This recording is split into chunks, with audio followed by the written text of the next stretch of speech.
بسم الله الرحمن الرحيم السلام عليكم ورحمة الله تعالى وبركاته كلنتو وعنا وناكسن dhegeystayaal kusoo dhawaada barnaamijka xulka siyaasadda ee janalka warcadda media waad markaasi nooga barateen maalin walba inaan idiin soo gudbino barnaamijyo xiiso badan oo aan kaga hadlayno dhacdooyinka caalamka kuwa Soomaaliya iyo kuwa guud ahaan Soomaalida saameynta ku leh barnaamijkeenan intaynu gudagalin waxaan ka codsanaynaa dhegeystayaal in aad subscribe noo saartaan channelkani sidoo kalena share iyo like aan markaasi noogu dhufataan si barnaamijka meelo badan uu sii gaaro dhegeystayaal qiimaha badan barnaamijkeena xulka siyaasadda waxaynu kaga hadli doonaa xaaladii ugu dambeeyay siyaasadeed waddanka kulamada ay wadaan madaxda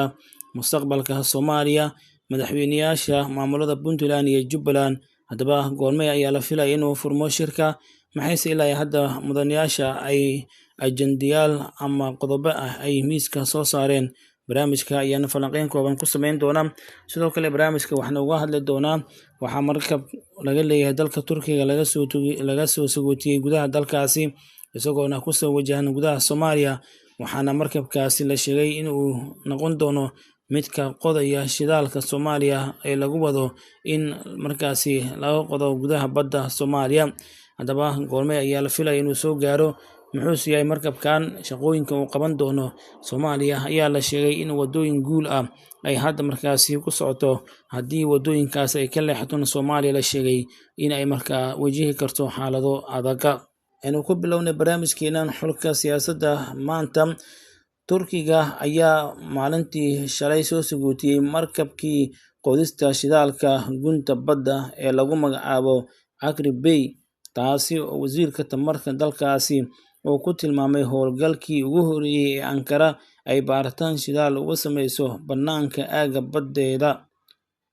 waxaa markaasi munaasabad ballaaran lagu qabtay gudaha dalka Turkiga lagu soo sagootiyay markabkaasi munaasabadda sagootinta markabka ayaa waxaa ka qayb galay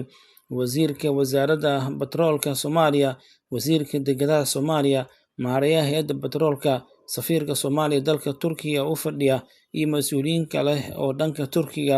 oo hogaaminaya wasiirka batroolka ee dalkaasi munaasabadda ayaa ahayd mid taariikhi ah oo lagu soo sagootinayay markabkii qodolaha shidaalka badda Soomaaliya ku jira dowladda Turkiga ayaa horey sahmin iyo tijaabo uga qaaday gudaha badda Soomaaliya gaar ahaan xagga dhinaca iyo deegaanada Galmudug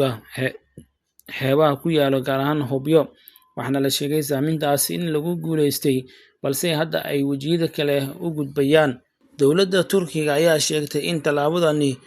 ay ku sifaysay mid daqiiqad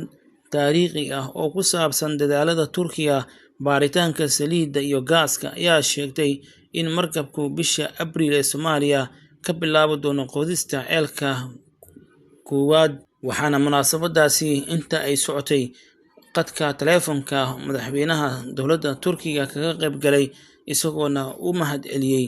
wasiirada dowladda Turkiga iyo kuwa dowladda federaalka Soomaaliya sida ay uga shaqeynayaan hirgelinta himilada Soomaaliya oo in Soomaaliya kheyraadkeeda ka faa'iideysto madaxweynaha dalka Turkiga Rajab Tayyip Erdogan ayaa sheegay in ay ka go'an tahay Turkiga sidii uu Soomaaliya u garab istaagi lahaa inta hadda uu garab taagan yahay ka badan isla markaana uu ka shaqeyn doono dowladdiisu sidii ay u soo saari lahayd shidaalka Soomaaliya ku jira badda iyo barigaba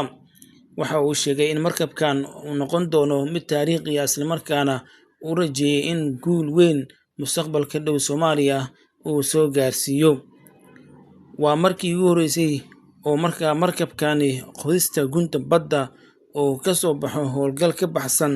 aaga badda Turkiga ayuu yiri madaxweynaha dalka Turkiga xilli uu ka hadlayay xaflad qadka taleefanka ee ka dhacday degedda Tusoku oo gobolka Mersin ee koonfurta dalka Turkiga waxaa sidoo kale la sheegay in markaasi qodista shidaalka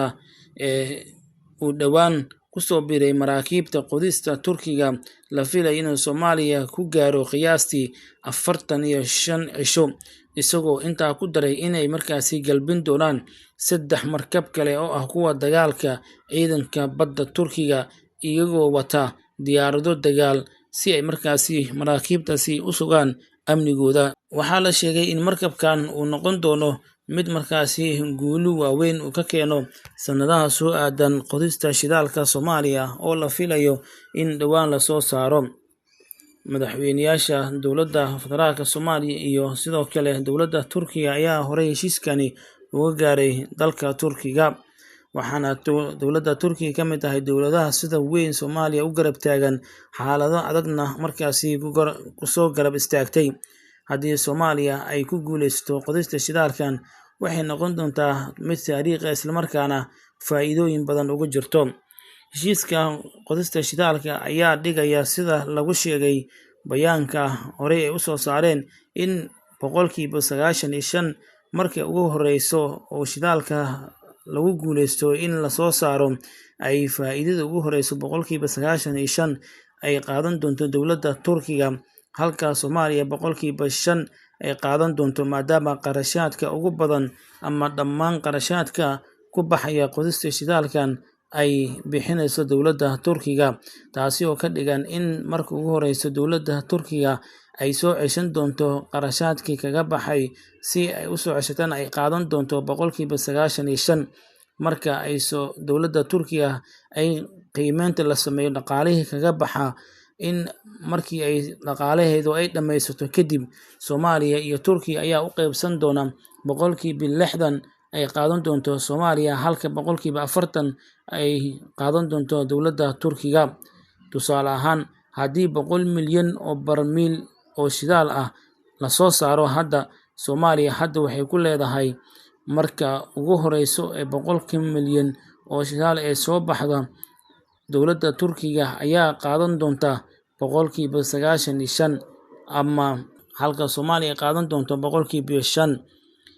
Haddii Soomaaliya markii ay dowladda Turkiga ay qarashaadkeeda dib u soo ceshato ay soo baxdo 10 milyan oo barmiil, ay dowladda Turkiga qaadan doonto 4 milyan, halka Soomaaliyana ay qaadan doonto 6 milyan.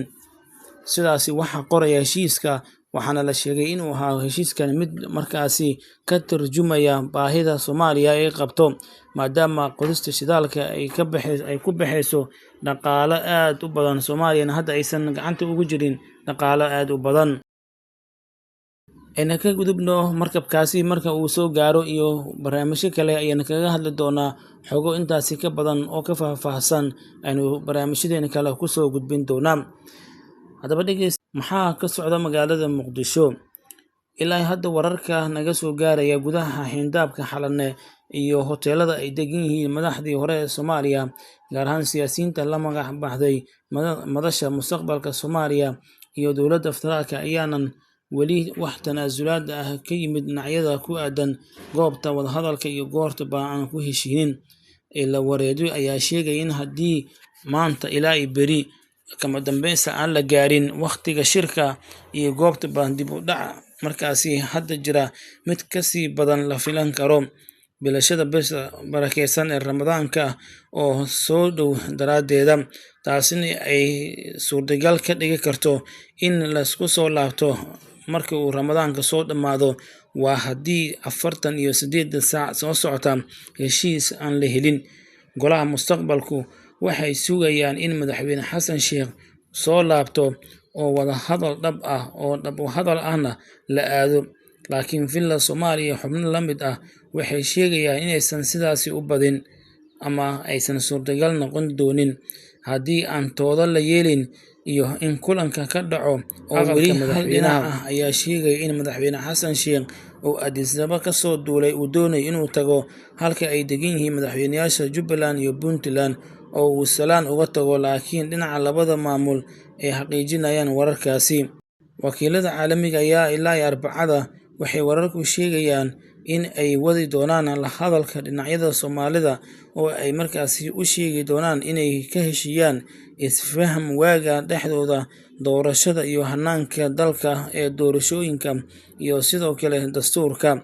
Xitaa haddii la kulmo natiijada doorashada laga heshiiyo ayaa ah wax ka hooseysa 30%, sida ay qabaan khubarada siyaasadda ka faalooda, ama labada dhinac ay markaasi halka ay kala taagan yihiin marka la qiimeeyo. Taasi waxay saameyn ku yeelan kartaa hanaanka siyaasadeed ee dhaqaale amni ee dalka Soomaaliya, waxaana madaxweynaha Soomaaliya uu aad u daneynayaa ilaa muddo xileedkiisa oo ku eg 15 May ee bisha shanaad ee sanadkan uu markaasi si maaweelo ah ula socdo mucaaradka si waqtiga markii uu dhamaado uu mucaaradka ula fariiso isla markaana laga wada hadlo arrimaha doorashooyinka. Dhageystayaalkeena qiimaha badan, barnaamijka xulka siyaasadda waa intaan muuqaalkan kan xiga dib ugu kulmi doono. Waxaan kaga tagnaa sidaas nabadgelyo. Subscribe noo saara channelkani, like iyo share noogu dhufta. Dhageystayaal waana mahadsantihiin.